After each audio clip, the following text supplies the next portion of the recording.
This is Buying Miami, Life, Love, and Real Estate. And I am your host, JoAnne Jones. I'm a second-generation Miamian, and I am obsessed with real estate. And also living your best life here in the best city, Miami.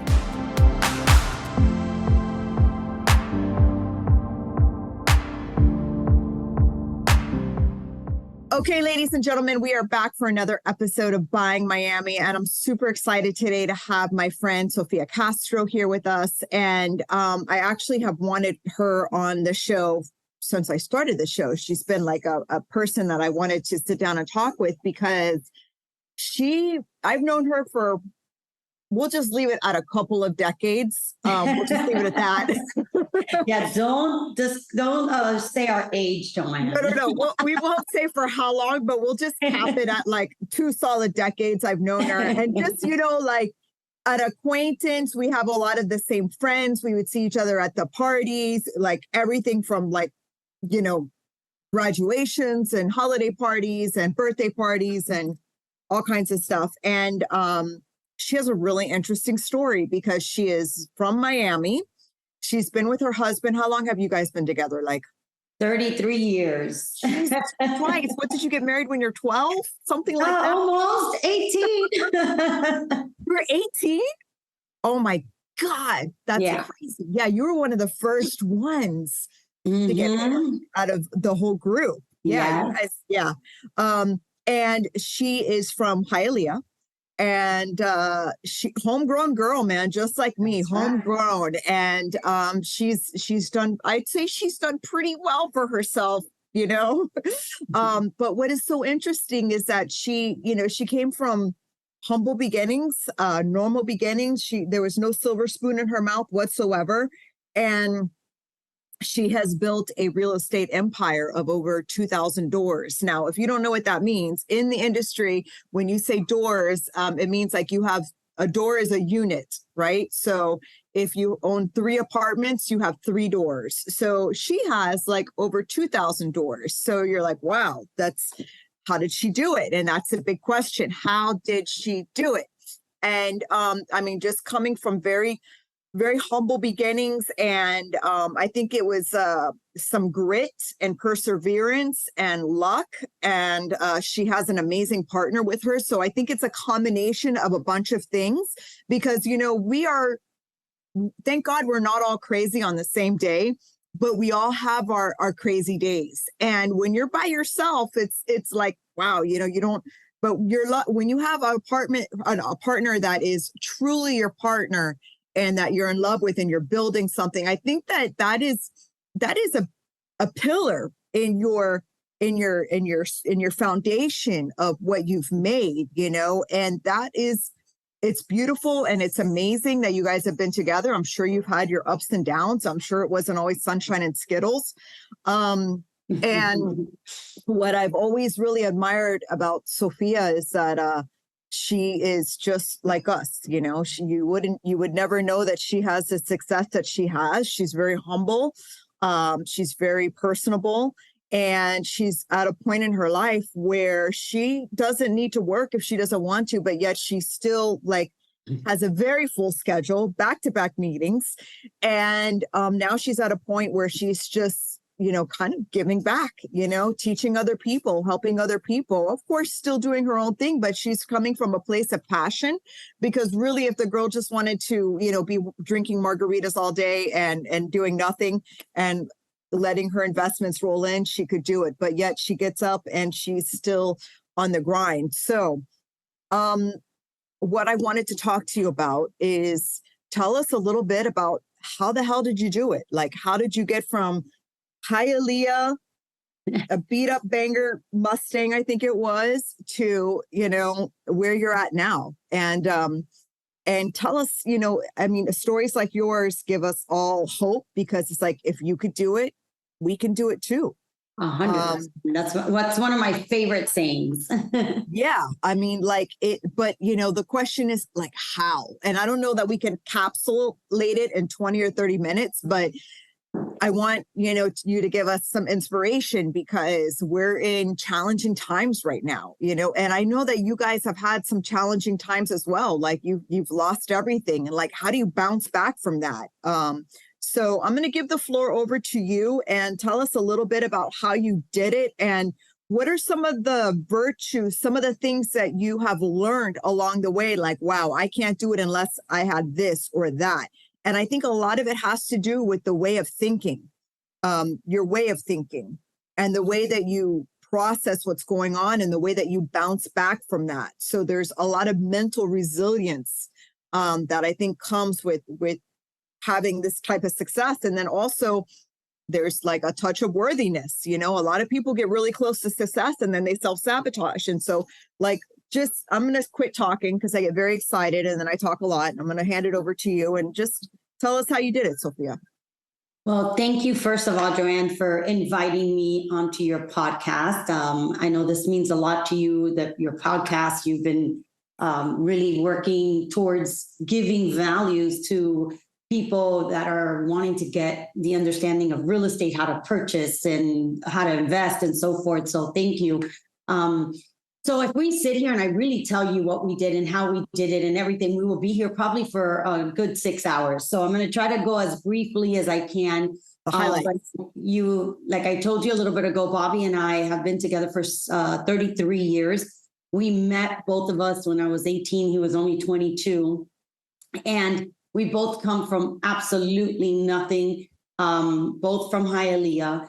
And when I met him, he just had that mindset already. He recognized that he comes a little bit more, his family was a little bit more less fortunate than us, let's say, because my father, we had 6 brothers and sisters, and my father had a pretty decent corporate job. Let's talk about no C-suite or anything, and he hustled himself. So my household had a little bit more of the essentials than him. And he just always says, I cannot struggle like this the rest of my life, and recognize that, like at the age of 16, 17 years old, that he was going to hustle to become an entrepreneur and not have to struggle. So when I met him, he told me, I'm not your normal guy that's going to have that 9-to-5 job. I'm going to be an entrepreneur. And to tell you the truth, at that age, I had no damn clue what an entrepreneur was. I was like, entrepreneur, what is that? So, I was like, okay, whatever. I don't know what you're talking about, but sure. And as I got to know him, very short time, I got to know him. He just told me, hey, why don't you come and venture with me to start a business that I have an idea with?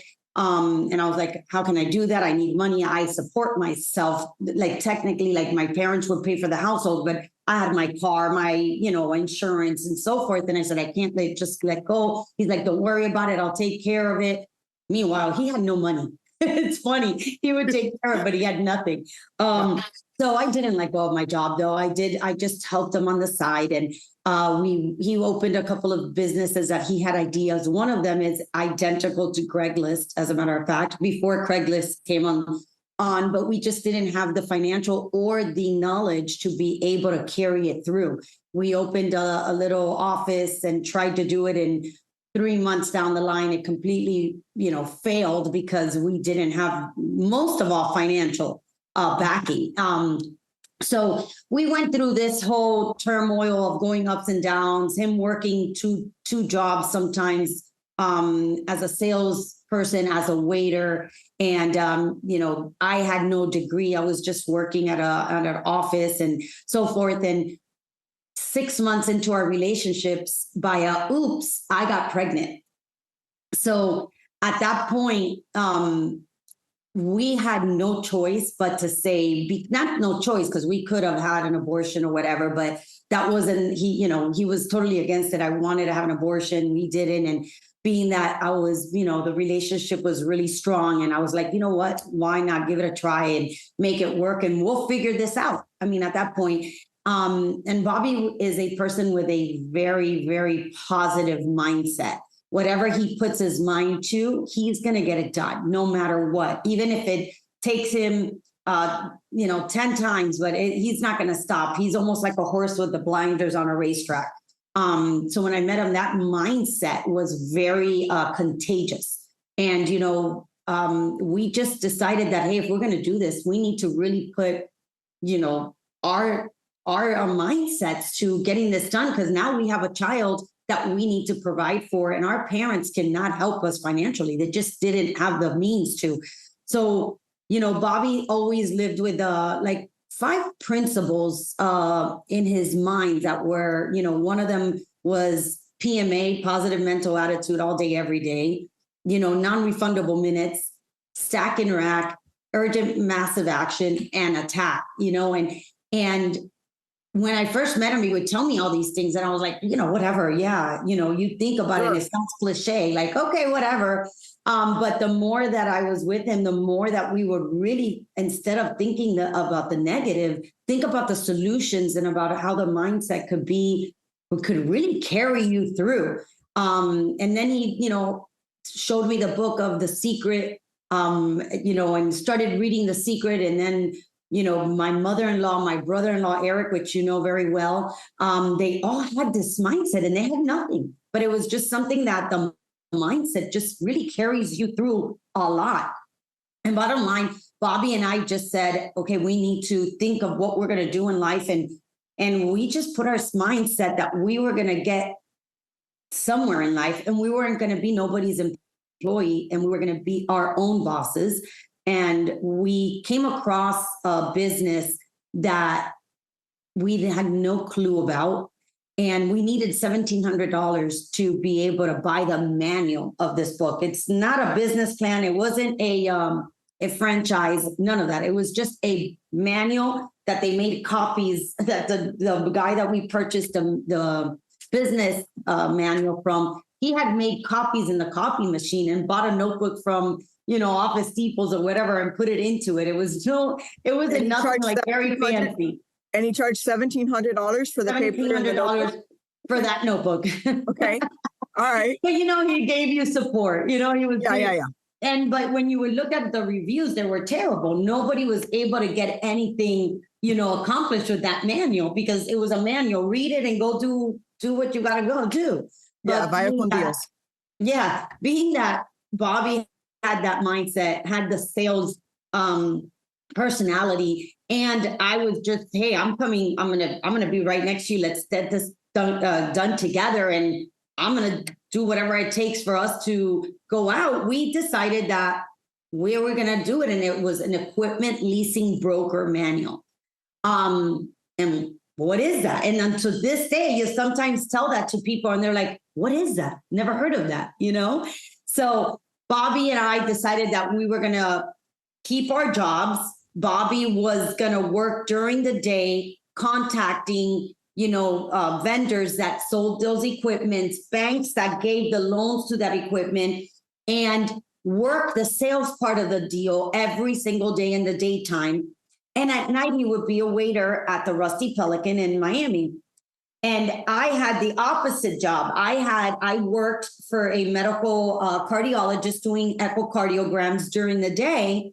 And at night, I would, because back then there was no computers, it was typewriters and fax machines.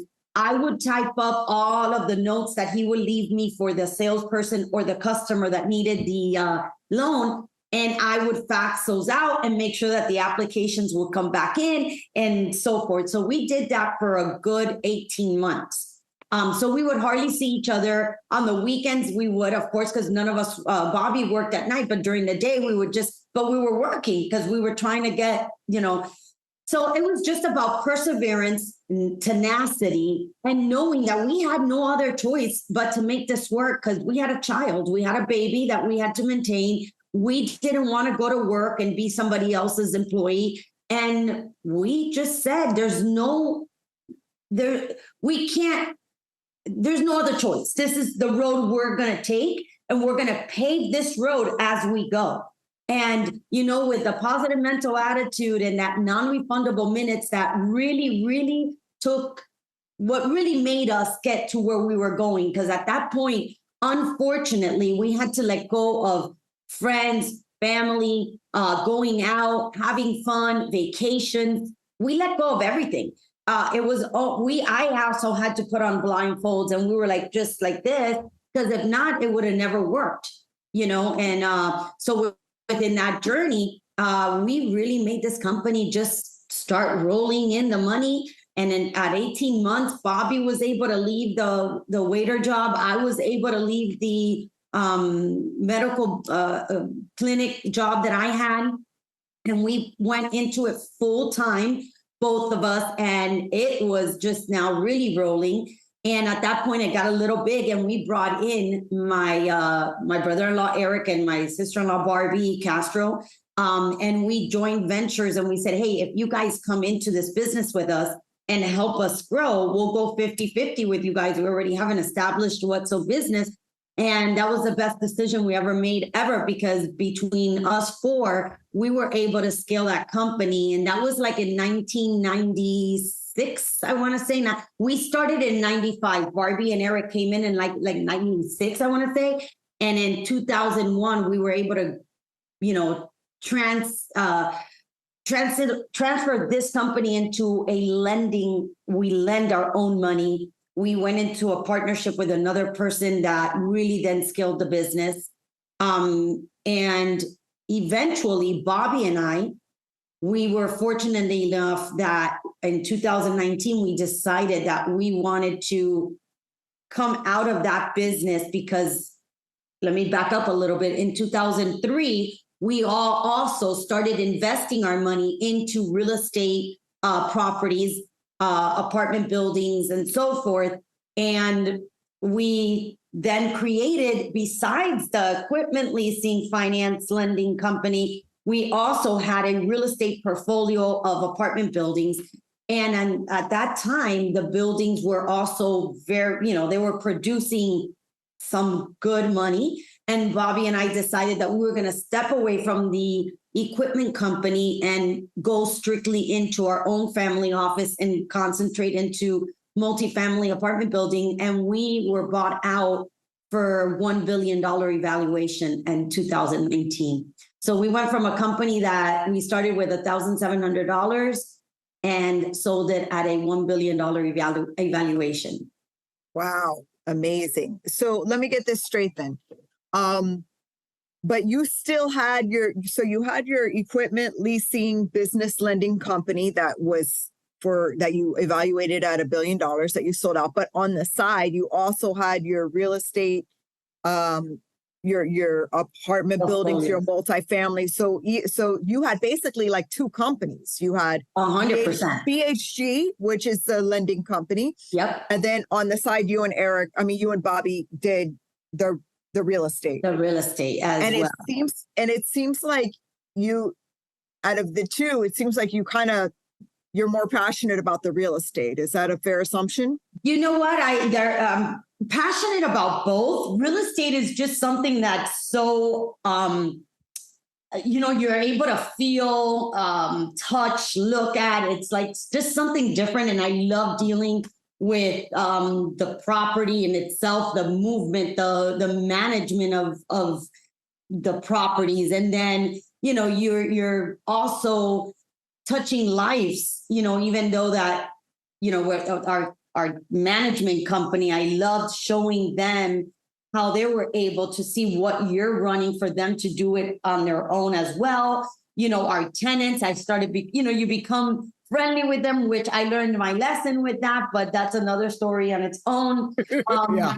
But yeah, real estate is just something that is so tangible, and you're able to see it, and and the leasing company, it's just, it's an operating business where you have to manage a lot of the employees, and, so it's a little bit more, what can I say? I don't want to say more work, because they both are work, but it's a little bit more of a hustle than the real estate. I don't know why. Maybe it comes more natural to us. I don't know. It's just, you feel more passionate about real estate because, yeah, it's just there. You see it.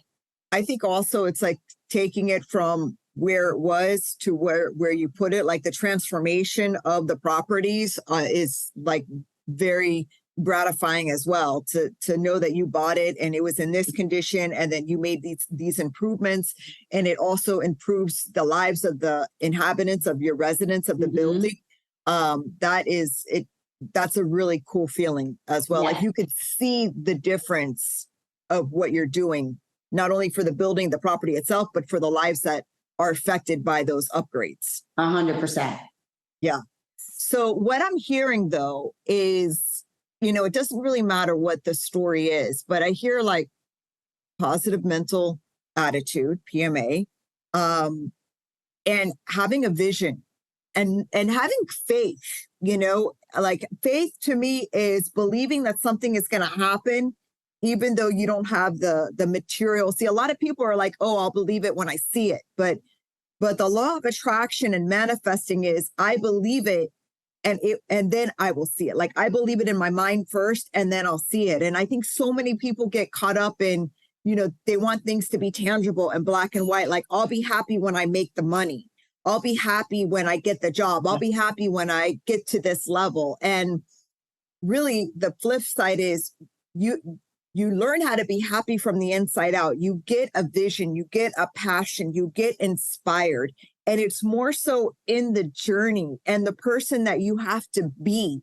Like, who are you being? Like, what I hear is that you and Bobby had to be a certain way. You had to have that energy, that perseverance, that belief that you're onto something.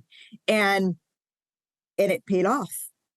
And so 100%. many times I think people are like, oh, well, I'll be what I need to be when I get what I want. And it's super backwards. And I think this is a concept that sometimes is hard to articulate. I think we're kind of, we're limited with the English language, but it really comes down to who do you need to be to get to where you want? It's not the other way around. It's not like, oh, I'll be this way when I get what I want. It's like, what type of person do you need to be to make X amount of dollars and kind of start, even though you may not be there yet?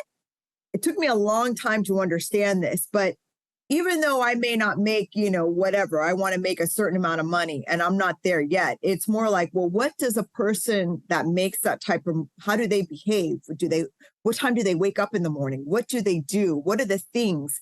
And you all, I think looking back, you look back and you're like, listen, I was just trying to survive. I had a baby and you didn't really think so much about it. But looking back, you realize you had to have a focus and a determination, and you had to let go of socializing, of partying, of seeing your friends, of doing this, doing that. You had to let go of all of that in order to get to where you're at. And I don't know that I see people today really understanding that on a deep level. Like you got to let things go and you got to really be focused if you want to get from here to there. And another thing we were talking about, I hear you say this a lot, like people ask you, like, where do you begin?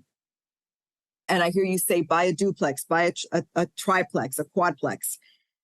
And what they don't understand, though, is that you're going to end up buying a duplex or a triplex or a quadplex in an area that you probably may not want to live in, and that's a sacrifice, right? So you kind of have to live in like a subpar area, or you got to live in, not on the beach or not in the most happening areas, because where you can afford to buy a duplex or a triplex might be 30 minutes from your bestie, or a half an hour or 45 minutes from your parents, or away from where you grew up. And it may not be that nice, because maybe you're like, okay, let's say you have $1 million, right? You could spend $1 million on a single family home in Miami Shores, and it'll be a nice home and you can have everything there. Or you could spend $1 million on a triplex in Dania Beach or Hollandale or West Hollywood. And you're far away from everyone, but you rent those other 2 units out, and you not only are paying for your mortgage, but you got a little money on the side there, and you could start really. So I think that people don't realize that in order for you to build wealth, you have to sacrifice. You have to sacrifice. 100%.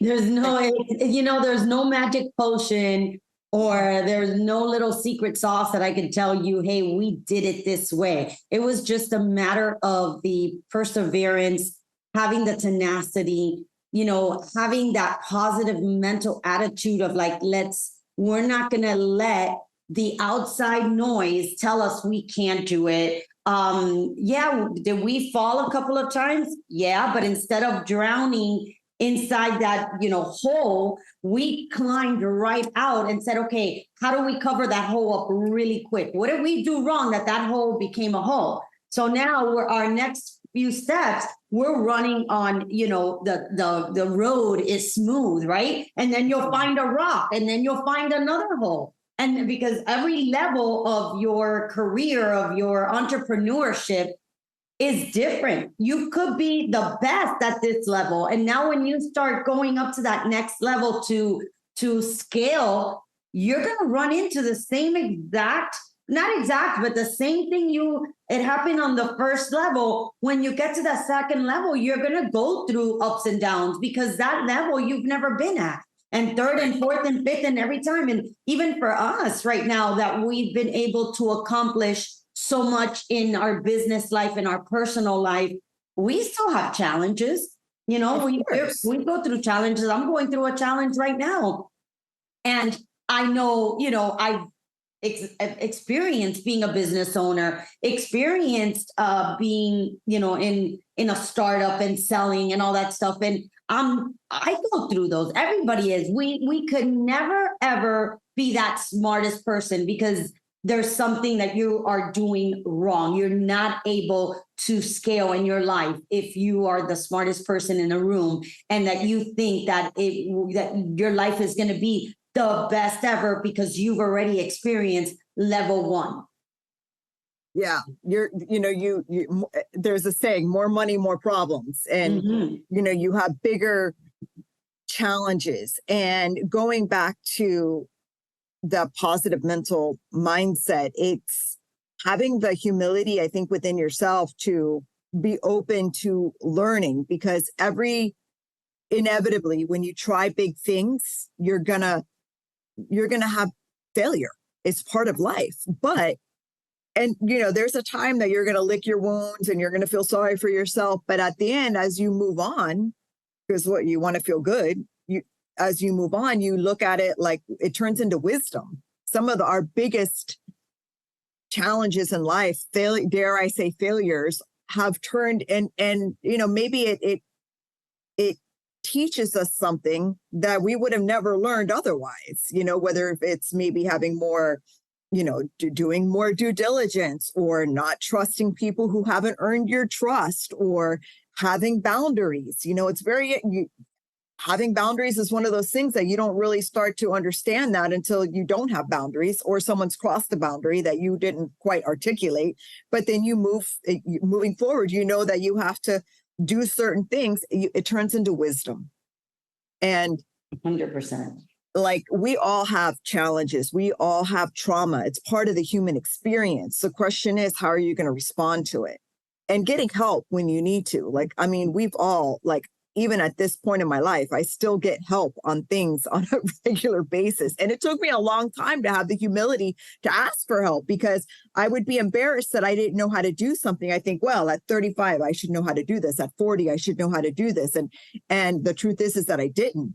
But I'll tell you, now I talk to people like my trusted friends, hey, I'm thinking about doing this. What do you think about that? And sometimes they tell me things I don't want to hear, but I have to take it into consideration.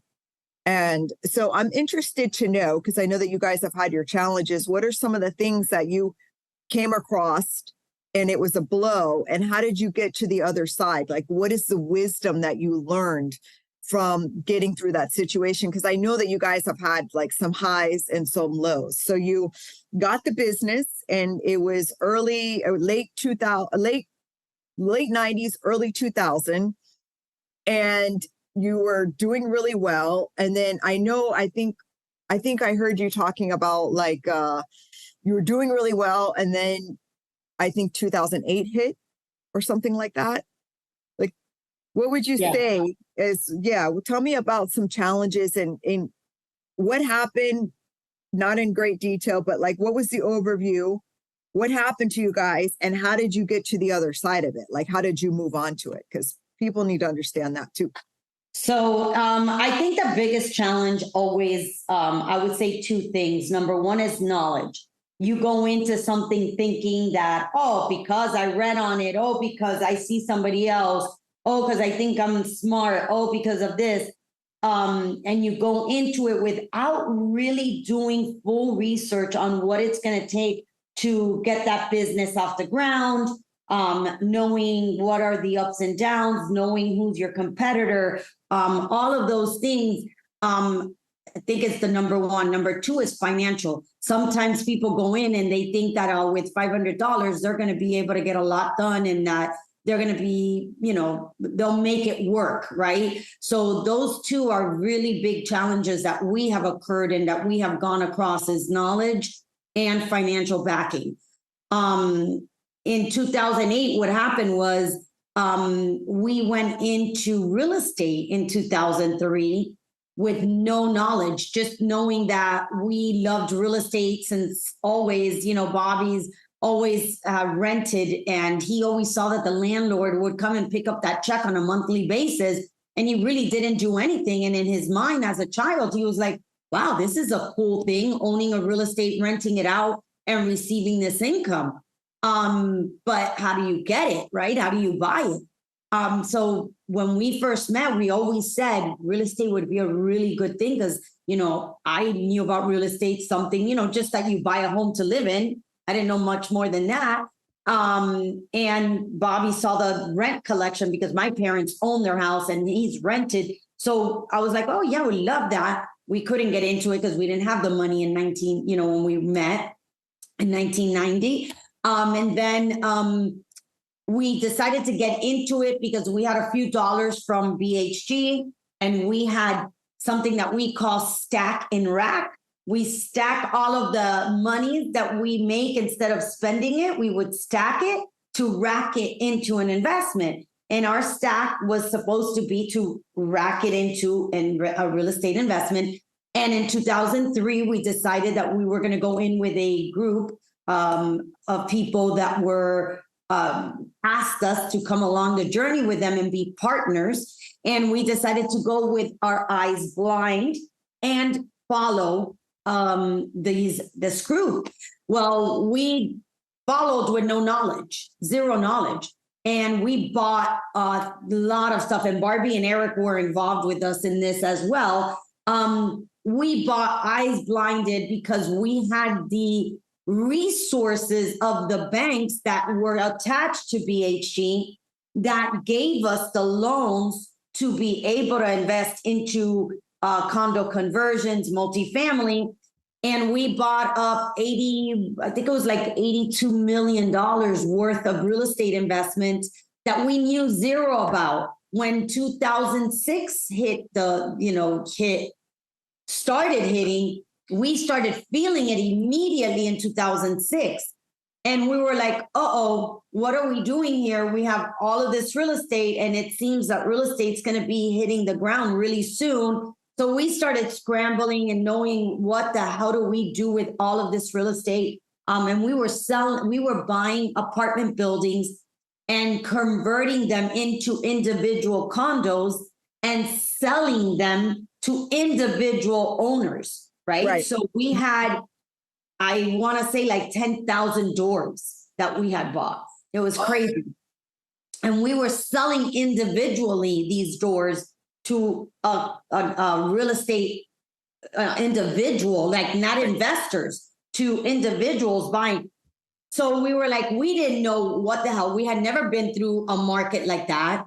We didn't have the knowledge. We had never had a real estate investment firm either. So all of these things just came at us and we were like, oh no, what do we do now? Meanwhile, we had our company tied as a collateral to these loans. So there was no foreclosing. We could not afford to foreclose because we would have lost our motherhood here, that we had a oil machine. That was the one that was feeding us for everything, investments, personal, everything. And that had a livelihood of employees and, hundreds of employees at that point. And we couldn't let that company just go down the drain. Number one, that it was, like I said, tied to the real estate. Number two, that we had worked our butts off to get that company where it was at. And number three, we couldn't just go into foreclosure. We had to figure it out. And again, this is back to when we first started, that our PMA, our tenacity, our, non-refundable minutes, our massive urgent action attack. I mean, all those principles that we lived on came back to frontline, and we're like, oh no, we're not going nowhere. We're going to survive this no matter what. And, having, again, Barbie and Eric as partners at that point was amazing, because they had the same mindset, the same attitude, and we all owned both the business and the real estate. So we were like this. We're like, guys, let's teamwork at this point all the way. And Bobby decided to go straight to BHG with our other partner and really make that company thrive even more, scale it to that next level so that we could have enough money to be able to support the real estate that was doing terrible, right? So we were like, okay, so Eric, Barbie, and I went and attacked the real estate side. Bobby and Al, our business partner, attacked BHG. And Eric was in between, actually. He was the balancing beam for all of us. And we just put our minds to it. We're not failing. We are going to survive this no matter how many potholes we go into, no matter how many forks on the road, no matter what, we will come across on the other side, no matter what. And that lesson taught us today what we own, our real estate investment firm, our family office, to be so successful in investing in real estate. So every obstacle or every failure you want to call in business, I love to say that's my doctorate degree. I learned from that instead of, pity. Oh my God, this is not, this is only for this type of person or this. No, I put that and say, okay, what did we do wrong? Whatever we did wrong, we need to know that we need to do it completely opposite so that we can not come and fall inside that same hole. We might fall on a different hole, but not the same one. That's for sure. So that's how we were able to do it. And again, mindset. It was all about mindset. It wasn't luck. It was not that we had a golden platter in our hands, because at that point we didn't even know how we were going to pay our own personal bills because we were so in debt. So, one of the lessons I learned, and, people that are in real estate that are listening to this, is being highly leveraged. I will never, ever buy a deal if I'm highly leveraged. And that was one of the biggest things that we did in 2003 to 2008, whatever, that we were so highly leveraged that we couldn't, the cash flow wasn't enough to cover the debt. Wow. Well,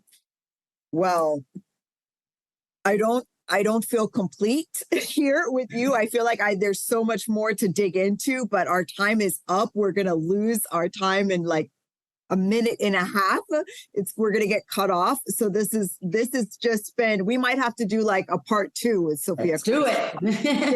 yeah, because there's just so much more to dig into, and it's a lot of real estate, but a lot of it is mindset and overcoming and making the decision that you're going to get to the other side of this. But Sofia, thank you so much for being with us today. And again, I'm not complete, but we're going to have to do a part 2.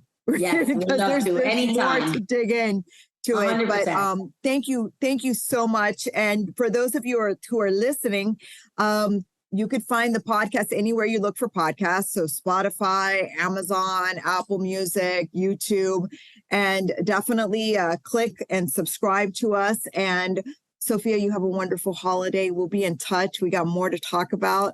And we're going to have to come back around for a part 2. So happy holidays. Wishing you all the best, and lots of health, happiness, and prosperity for the rest of the year and for the new year.